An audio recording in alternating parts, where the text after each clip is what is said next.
What are the real, unexpected signs that a spiritual awakening has begun in your life?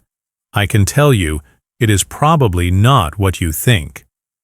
Part 1.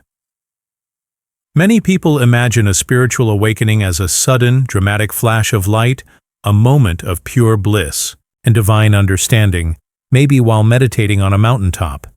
But for most of us, especially when we're in the middle of our careers, our family lives, our mortgages, and our responsibilities, it rarely starts like that. It often begins with a quiet, unsettling feeling, a sense of deep disorientation. It can feel less like you're finally finding all the answers, and more like you're starting to lose the plot of your own life. In fact, it might even feel like something is seriously wrong with you. This feeling of unraveling, however, is not a sign that you are broken. From the perspective of ancient wisdom traditions like Buddhism, this disorientation can be the first, crucial, and often uncomfortable sign that you are beginning to wake up. Over this 3-part series, we will explore 10 of the most common, yet often misunderstood, signs of this profound process. Today we'll delve into the first 3 signs, which together describe a phase we can call the Great Unraveling. To begin, we need a clear definition of what we mean by a spiritual awakening. In the context of a wisdom path like Buddhism, this isn't about gaining supernatural powers or floating on clouds. It is a much more grounded and profound process. It is about waking up from the dream of who you thought you were and the dream of what you thought the world was, so you can begin to see reality more clearly. It's the slow and sometimes messy journey from a life run by confusion and dissatisfaction, what is called samsara, towards a life of clarity, freedom, and deep peace, or nirvana. A powerful metaphor for this process is that of a chick hatching from an egg. For its entire existence, the shell has been its whole world, safe, predictable, and solid. The process of hatching, from the chick's perspective, must be terrifying. Its entire reality is cracking, shaking, and falling apart. This destruction of its world is the only way it can be born into the much larger, truer reality that lies beyond the shell. The beginning of an awakening often feels just like this. The first sign, the first crack in that shell, is often a profound and persistent feeling of disillusionment.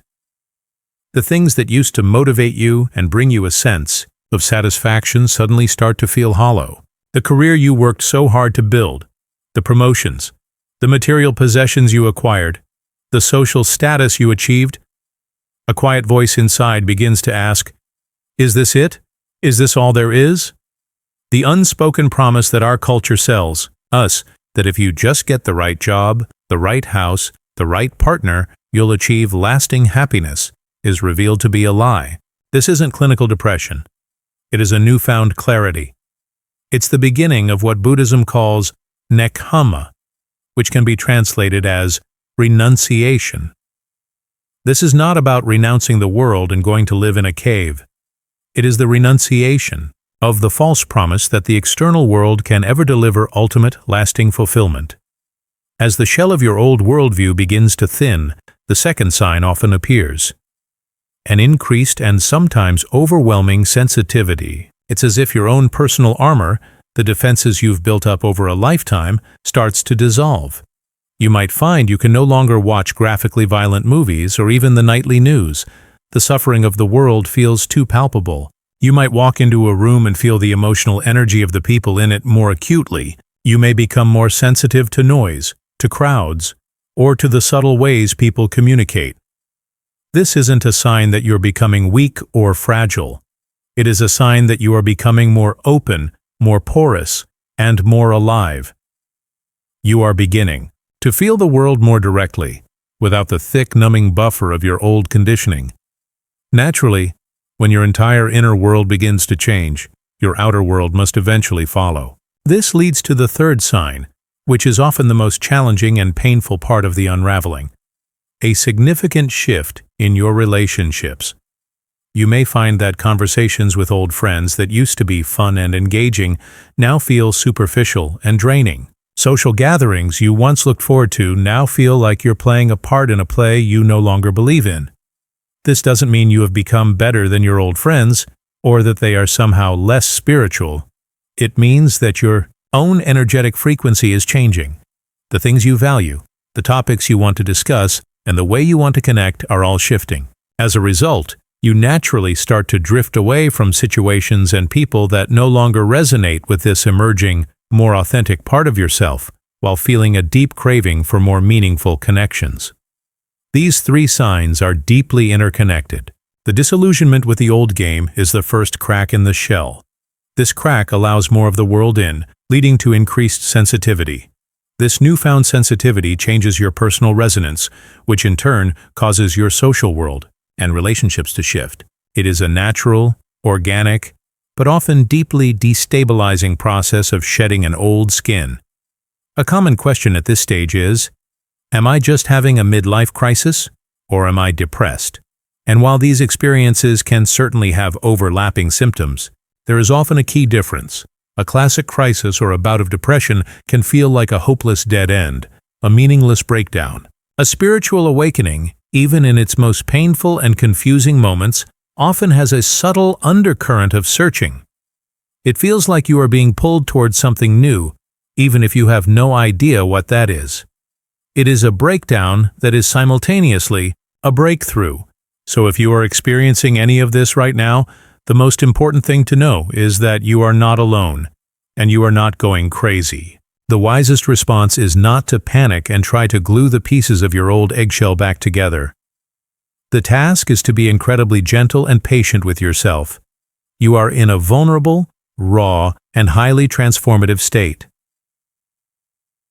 A simple practice that can help when this unraveling feels too intense is to ground yourself in your senses. Wherever you are, just take a moment. Feel your feet flat on the floor.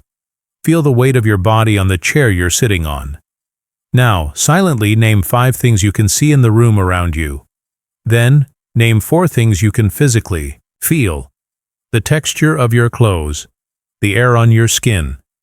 Then, name 3 things you can hear, 2 things you can smell, and finally, 1 thing you can taste. This simple exercise pulls your awareness out of the chaotic and confusing story in your head and anchors it back in the simple, solid reality of the present moment.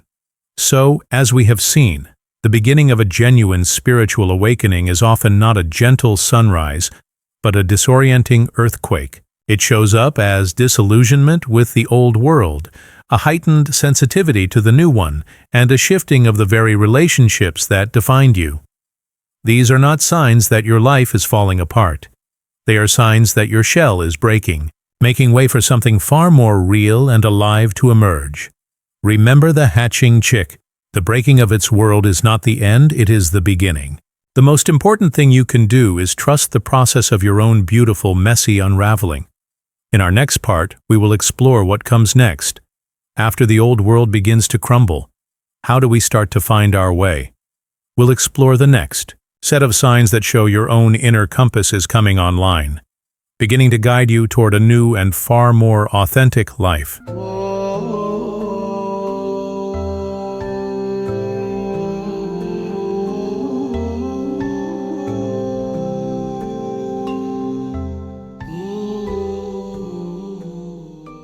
Part 2. In the first part of our journey, we explored the initial, often unsettling phase of a spiritual awakening, the Great Unraveling. We saw how this profound shift often begins not with bliss and clarity, but with a sense of disillusionment, heightened sensitivity, and a painful rearranging of our relationships. This is the stage where the old map of our life begins to disintegrate in our hands. So, the natural question is, what happens next? Once we admit that the old map is useless, how do we begin to navigate our lives? This is where the process shifts from dissolution to discovery. When the noise of the old world starts to fade, we can finally begin to hear a quieter, more subtle guidance from within. It's as if we are equipped with an inner compass that has been there all along, but we were too busy and distracted to notice it. This second phase of awakening is about learning to read that compass. Today, we're going to explore 4 more unexpected signs that show this inner guidance system is coming online. The fourth sign that your awakening is deepening is that you begin to question everything. This goes far beyond the initial sense of disillusionment. Now you actively start to deconstruct the beliefs you once took for granted. You look at the societal norms you followed your whole life, the definition of success, the path to happiness, the rules of how to live, and you ask, says who? Is this actually true for me? You might question the religious or political beliefs you were raised with, not out of rebellion, but out of a genuine desire for your own first-hand truth. This is not cynicism. It is the awakening of your own inner wisdom, what Buddhism might call the development of prajna, or transcendent insight. You are no longer content to live your life based on a borrowed map. You are determined to draw your own, based on your own direct experience.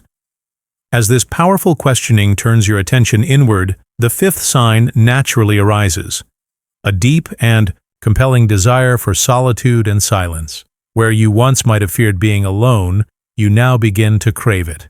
The constant chatter of social situations or the endless noise from media begins to feel abrasive. You find that being alone is not lonely. It is a precious opportunity to recharge, to reflect, and most importantly, to listen. It is in this silence that you can begin to hear the subtle whispers of your own intuition, that inner compass. This pull towards solitude is a sign that you are shifting your source of validation and guidance from the outside world to your own inner world. You are learning to trust the wisdom that arises from your own quiet heart.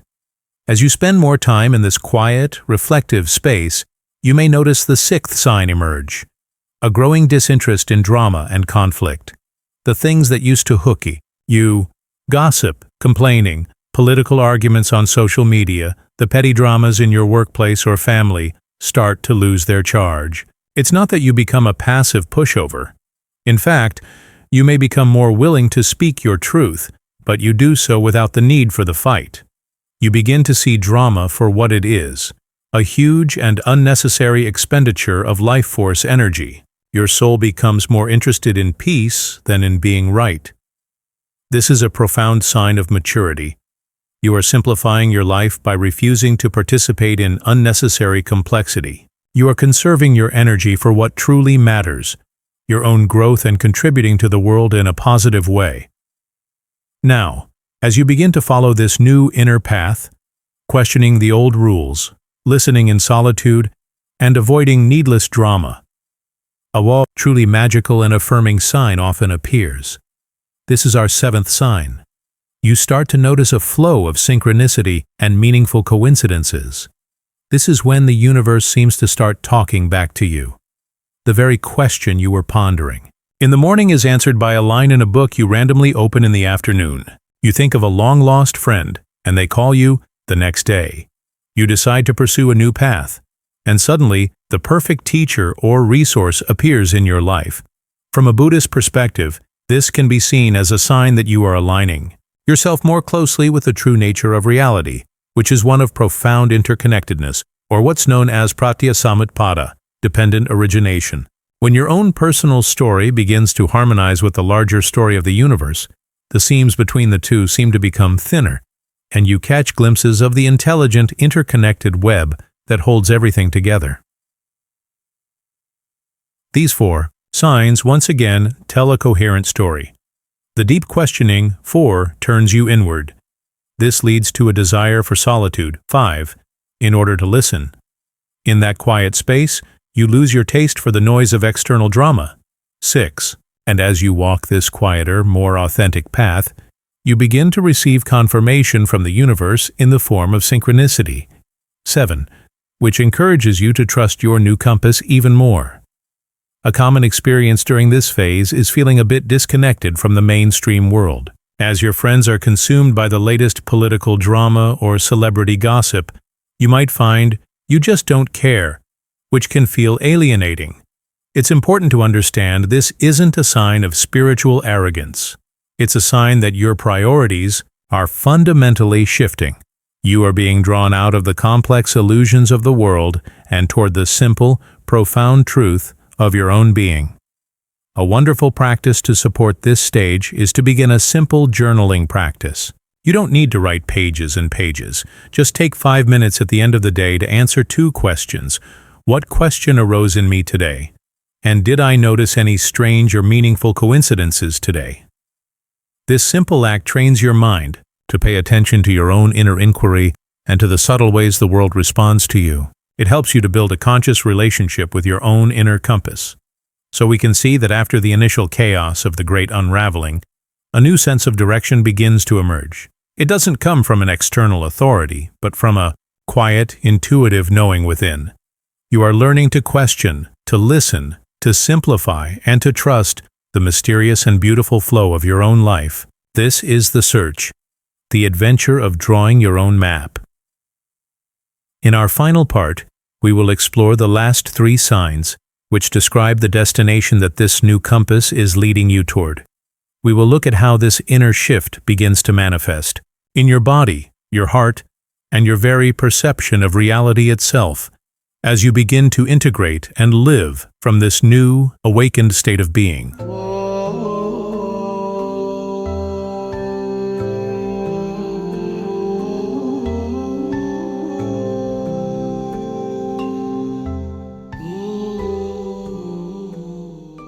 Part 3. We have now traveled through the 2 initial, often challenging phases of a spiritual awakening. In Part 1, the Great Unraveling, we saw how the process often begins with the chaotic but necessary breakdown of our old world. In Part 2, the Inner Compass, we explored how, amidst that chaos, a new form of inner guidance begins to emerge, leading us on a search for a more authentic way of being. This brings us to the final, integrative phase of our journey. What happens when the unraveling slows down and you become more confident in following your inner compass? What does this new reality actually look and feel like? This is the stage where the seeds that have been sprouting in the dark finally begin to break through the soil and reach for the sun. The changes are no longer just confusing or internal.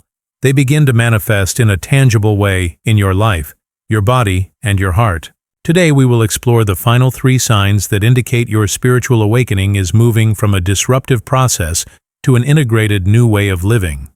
The 8th sign is one that is often overlooked but is incredibly significant. You begin to notice profound changes in your physical body and lifestyle. As your consciousness begins to clear, your body naturally starts to crave a similar clarity. You might suddenly lose your taste for heavy processed foods and find yourself wanting to eat cleaner and healthier. You may develop a sensitivity to alcohol or other intoxicants, feeling that they cloud the very awareness you are coming to cherish. Your sleep patterns might change dramatically. You might need less sleep but feel more rested, or you might have periods of intense, vivid dreams as your subconscious works to process and integrate these massive shifts. This is not something you have to force. It is a natural consequence of your inner and outer worlds coming into alignment. Your body, in its own innate wisdom, starts to reject what is out of harmony with your emerging state of being. As your body begins to reflect this inner shift, the 9th sign blossoms in your heart, a deepening and unshakable sense of empathy and compassion. We touched on increased sensitivity in Part 1, which could feel overwhelming, but as you become more grounded in your new reality, that raw sensitivity matures into a stable and profound compassion, or karuna in Buddhist terms. You look at other people, and you no longer see a collection of separate egos to be judged or competed with. You see their struggles, their fears, their yearning for happiness, and you recognize it as the very same struggle and yearning that exists within you.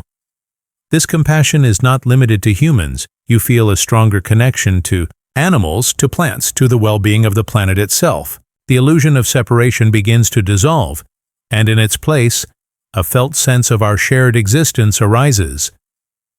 This growing sense of connection leads directly to the 10th and most profound sign that your spiritual awakening is truly taking root. You begin to have direct, intuitive glimpses of oneness or interconnection. These are not intellectual ideas. They are felt experiences. It might happen for just a fleeting second while you're walking in nature, looking at a tree, and suddenly the sense of you looking at the tree, disappears. There is just one seamless, living experience. It might happen while you're listening to music, and you feel a sense of dissolving into the sound. Or it could happen while looking into another person's eyes, and you see a timeless consciousness looking back at you. In these moments, the tight, constricted knot of the separate self, what Buddhism calls the ego, temporarily relaxes its grip. In that relaxation, you experience the fundamental truth that the wisdom traditions have pointed to for millennia, that you are not a separate drop in the ocean, you are the entire ocean in a drop. These final 3 signs represent the beautiful integration of this entire journey. Your body and lifestyle begin to align with your new consciousness. 8. Your heart opens with a boundless compassion, born from a felt sense of connection. 9. And your mind is occasionally graced with a direct experience of that interconnected reality, a glimpse of oneness. 10. A common experience in this phase is a feeling of quiet joy that is not dependent on anything external. It's a sense of well-being that arises simply from being. You might find yourself smiling for no reason. You haven't gotten anything new. In fact, you have lost a great deal. Your illusions, your old defenses, your interest in conflict. And, in that loss, you have found a simple, profound peace. A beautiful practice to support this integration is called loving kindness or metta meditation. It is the active cultivation of the heart. You can do this right now. Simply close your eyes and bring to mind a person you care about.